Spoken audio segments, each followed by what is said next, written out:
Hey everybody, and welcome to Paint with me for Clip Studio Paint. And today we're going to show how to color an image kind of like you would do with crayons in a coloring book. This video should be very helpful if you're brand new to digital painting or to Clip Studio and you just want to practice. And it's also a fun way to try out a lot of different pens and pencils within Clip Studio.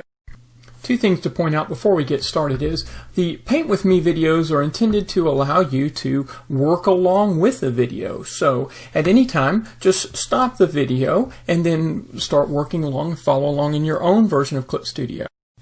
The other thing is I'm not going to go into all the details of all the different things in Clip Studio Paint. If you want to know how to use Clip Studio Paint in general, then you should look at my playlist, Clip Studio Paint How To. Finally, you should understand that your version of Clip Studio Paint might look different than this because Clip Studio Paint is highly customizable. And again, in my playlist, Clip Studio Paint How To, I describe how to customize these things. But all of the things that I'm going to be using are just Clip Studio Paint tools. I do have some extra brushes, so the brushes that you choose might be a little bit different. Okay, so let's get started. The first thing is we're just going to bring up any image. It could be a JPEG or a PNG or something, and I bring it in, and when I bring it in, it will have a name associated with that layer. Here it's called Chibi because that was the name of the file. I'm going to rename that because normally if you're new to digital painting, this would be called an ink layer. So I'm going to call this ink. The next thing that I'm going to do is, if you look here, this is the blending mode and it's set to normal. For the ink layer, you actually want to set it to multiply, which is near the top here. So you'll have to look for that. And you can see there's all kinds of blending modes. The reason is because that allows you to actually create other layers underneath this ink layer and the color will show through. So we're actually going to color underneath this. Now, you don't have to actually do that for this particular approach, but it's a very common approach, and so I'm going to show that here. So I'm going to now create a new layer, and you can see this little square that has a plus on it. It's hard to see because the tooltip comes off and doesn't probably show in this video, but you're just going to create a new raster layer. Now what I'm going to do is I'm going to take this ink layer and I'm going to put it on top, and you can see that little red line. And so the layer that I'm going to paint on, called layer 1, I'm going to rename that to, let's just call it paint. And so I'm going to do all of my painting or coloring on that particular layer. Okay, well, if you're following along, now's probably a good time to pause the video, start up Clip Studio Paint if you don't have it up yet, bring in an image, and then set the layers to an ink layer and a paint layer, and set the ink layer to multiply. And when you're done with that, just start back the video.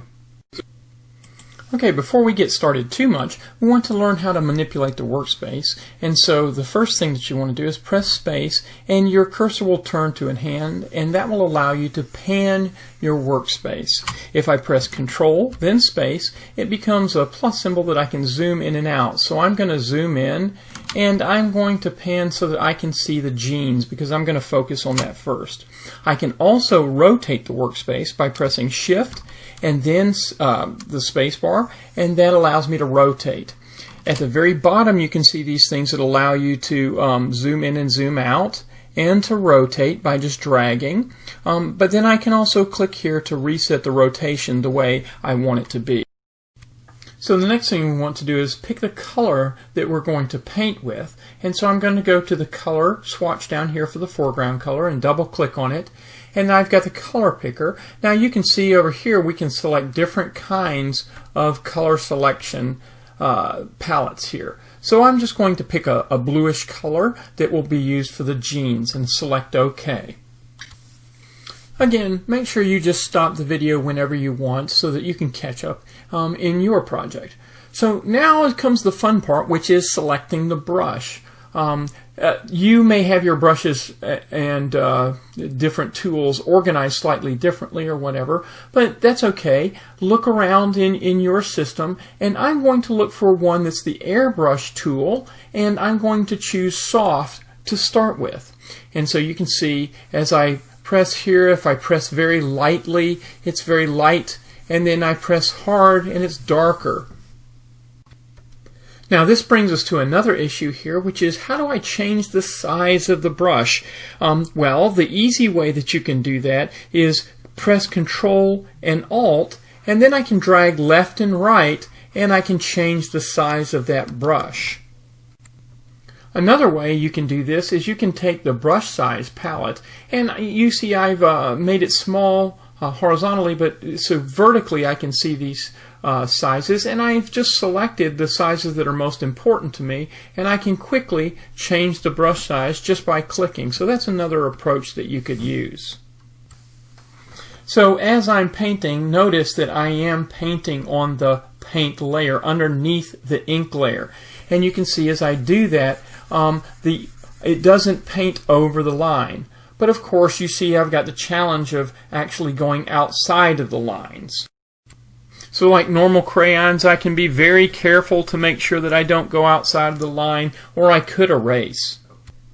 But there's a much easier way to do that. So first of all, on this layer I can delete everything. I can do that through Edit, Delete, or I can also click on this button here, is this Delete button, and that gets rid of everything. So now what I'm going to do is I'm going to actually change the area that I can paint into.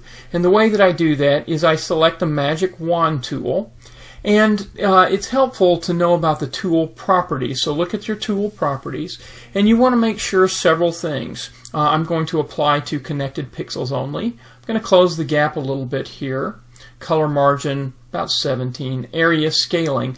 That's a key thing here that we want. What this is going to do is this is going to make the selection go a little bit beyond that line, and so that when I'm painting on this bottom layer, there's no gaps between the area that's selected and that line. So it goes under just a little bit. That's pretty important. And the other one is refer multiple, because what I want to do is I want to select while I'm on this painting layer, because I don't want to keep switching layers and I want to paint directly on that one.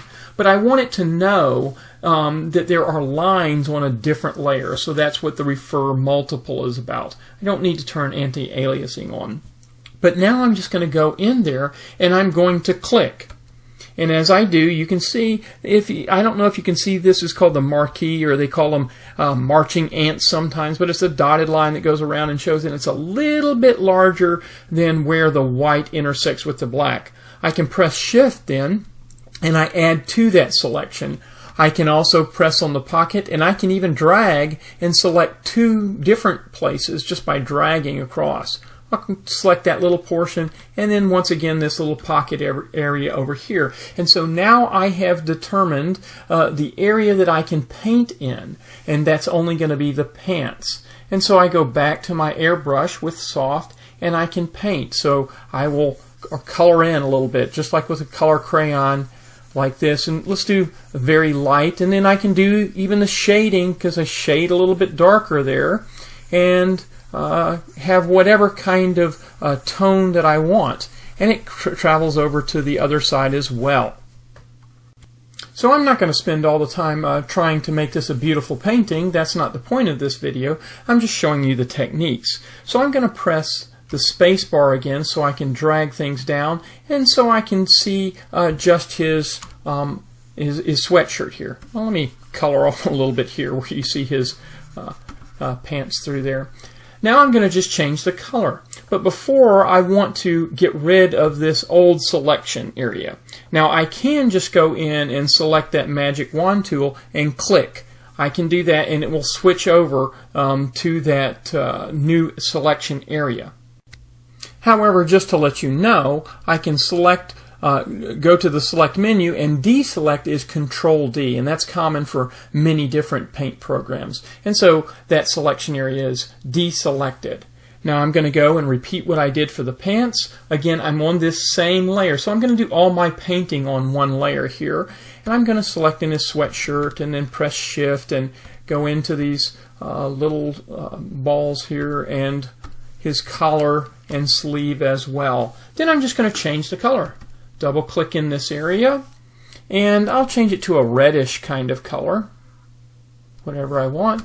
Select OK, go back to my paintbrush, and do the same kind of thing. And it keeps me from going outside of those lines, but it does allow me to go into the lines of interest. One other real quick thing to note is right now I'm using this bounded area to control what area I can paint in, but it also allows you to delete from that area. So if I just press the delete key, then that color within that area is erased on that layer that I'm working on. I'll show you a couple of other things really quickly. Let me go down to the pants, and I've already painted a little bit in the pants. So how do I select that area? Because I'm going to go to this selection magic wand tool, and if I select now, notice that it doesn't select all the colors, and that's because the color margin is only a little bit. It's not too high. I can click in this area and that allows me to deselect. That's another way. So I can increase the color margin, and when I click now, it will select everything because it's looking for a pretty strong difference between the color of the pixel that I click on and neighboring pixels. So that's one way that I can select this area. Another way that I can do this, let me deselect here, is actually go back to the ink layer. I'll even pull this color margin down and turn off refer multiple and click in that area. And so now it's not paying attention to this color layer. It's just looking at the white layer. So that's another way that I can select if I've already painted on the layer.